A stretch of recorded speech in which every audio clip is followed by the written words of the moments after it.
Nako, nako, nako!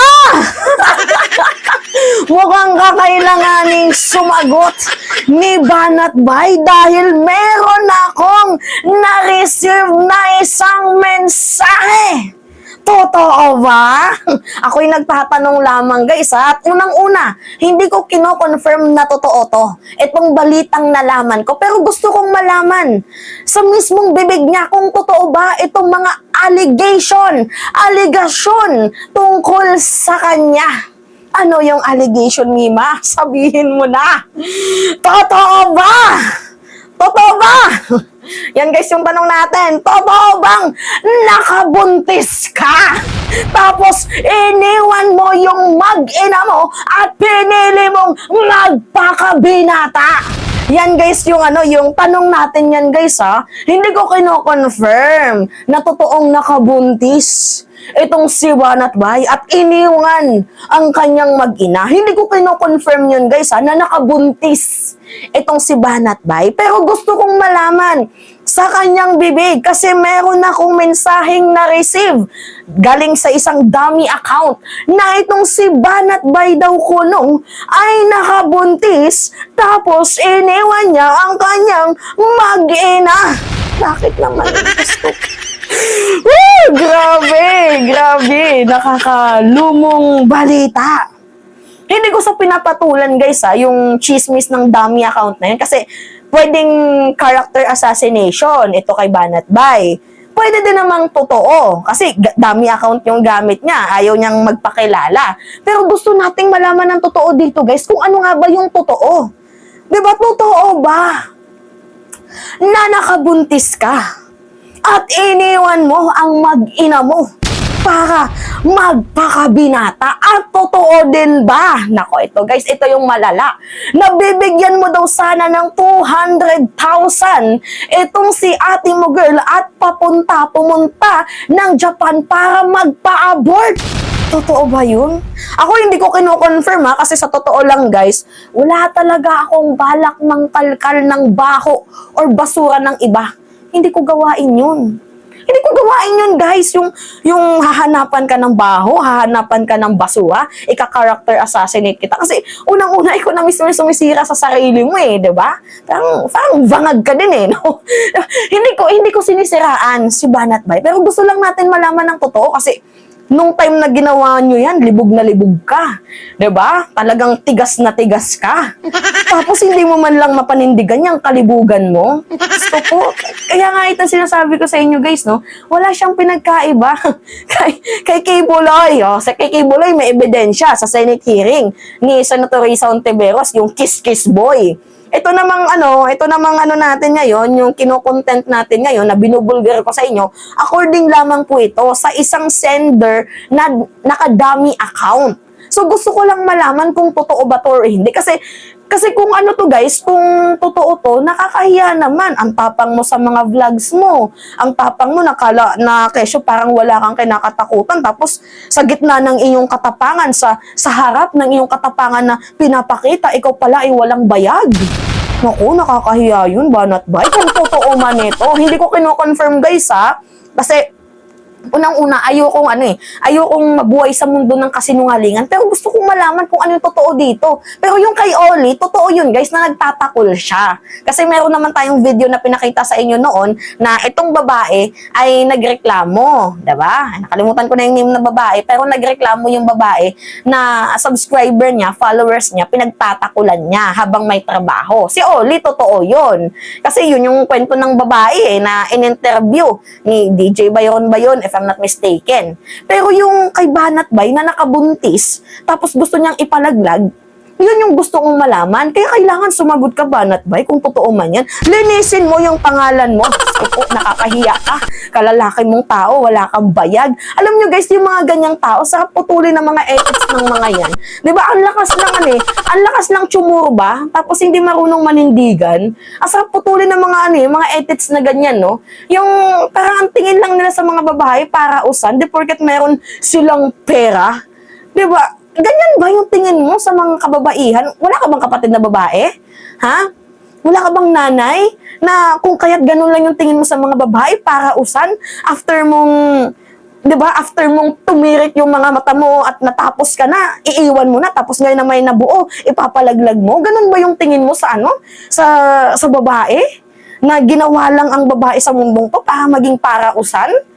Wala kang pinagkaiba kay Kibuloy at kay Maharlika.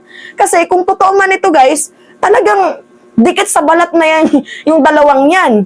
Sabi ko nga sa inyo guys, same feathers, flocks together. Itong si Maharlika, walang awa sa buhay ng isang tao. Allegedly, according kay Yuna, na yung kanyang asawa, 'di ba, tinegi niya, nilason niya para makakuha ng green card at makakuha ng insurance. Ito naman, ibang kaso, pero dala ng kalibugan, 'di ba, na hindi naman kayang panindigan, gustong ipalaglag ang bata. Bakit naman ganun, Banat Bay? Naku, mahirap yan. Alice, go! Pasok! Sayaw ka muna! This is the police speaking.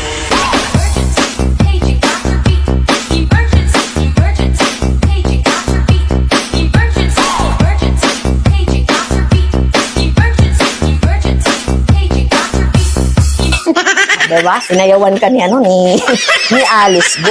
Alam nyo guys, kahit fetus pa man yan, buhay na yan. Diba? Kahit hindi nyo pa nakikita sa mundo, buhay na yan. Fetus yan, may buhay na yan. Diba, tirik na tirik yung mata mo sa ginagawa ninyo, ungol ka ng ungol. Tapos, ngayon, na merong nabuo sa inyong Malaviva Max na galawan, hindi mo kayang panindigan. Yan guys, yung pinakamasakit, no? Kasi, kung sino man yung babaeng to, kung sino man yung babaeng tong nag-send sa akin nito, dapat sana nagpakilala ka. Kasi, tutulungan kitang magkaso sa VAUSI para naman kahit paano magsustento yan si Banat Bay. Pero kung eme-eme mo lang to, hindi kita sosuportahan sa nag-message sa akin ito. Pero sana makarating to doon sa akusado na si Banat Bay. Kung totoo man, linisin mo yung pangalan mo. Kasi ako ayokong mag-create ng intriga. Gusto ko lang malaman ng totoo kasi ang tapang mo sa vlogs mo, diba? Nakesyo parang wala kang kinakatakutan. Pero sa pagiging ama, bakit parang nabahag yung yag balls mo? Ano ko ba naman yan, Banat Bay? Ganyan ka ba? Ganyan ka ba? Nakakahiya yun, guys. Di ba? Yung ano ka, yung feelingon. Kala mo naman, kay gwapo-gwapo, edi puta, para ka namang asong ulol. Itong si Banat Bay, sa totoo lang, feeling pogi. Pero kung ako lang din naman, kahit hindi ako maganda, hindi naman ako papatol sa ganyan, no? Diyos ko po.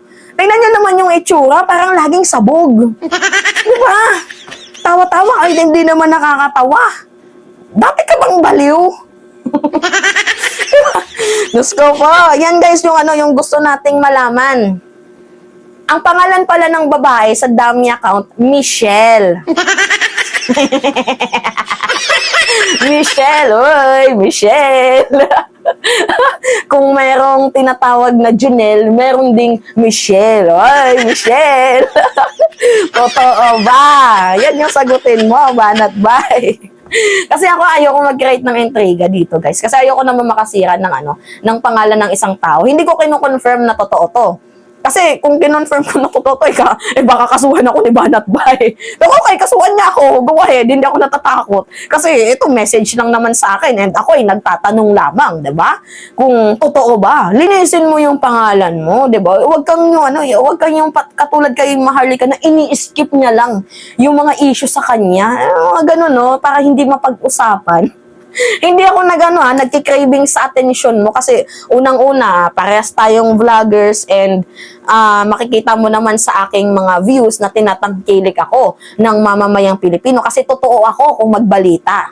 Kiniklaim ko guys na totoo ako at wala akong halong fake news kasi lahat naman ng pinapakita ko sa inyo, facts-based tayo with evidence. Maganda yung pagko-commentaries natin, hindi tayo bias. Diba? Ngayon, may narinig akong balita, hindi ako nagiging bias dito, nagiging fair lang ako sa both side, kay Banat Bay at dito kay Michelle. Kasi, bilang isang babae, nakakasakit naman ang damdamin yan. Parang nakaka-insulto ka no? Diba kapwa babae ko din yan, yung nasa dummy account na si Michelle. Ang problema nga lang kasi dito, diba, iniwan mo ginawa mong parausan. Hindi ka ba nahiya? Kung totoo man ito. Hindi kita hinuhusgahan pero kahusga-husga naman kasi kung totoo man ito. Pero kung hindi totoo, edi linawin mo yung sarili mo na hindi totoo yan. Ganyan lang kasimple. Ganyan lang kasimple. Diba, linawin mo. na linisin mo yung pangalan mo kasi nakakahiya to, guys. Political vlogger ka pa ba naman na pinapakita mo na parang kesyo at tapang at tao ko tapos ewan ko sa'yo. Alice, go, pasok! This is the police speaking.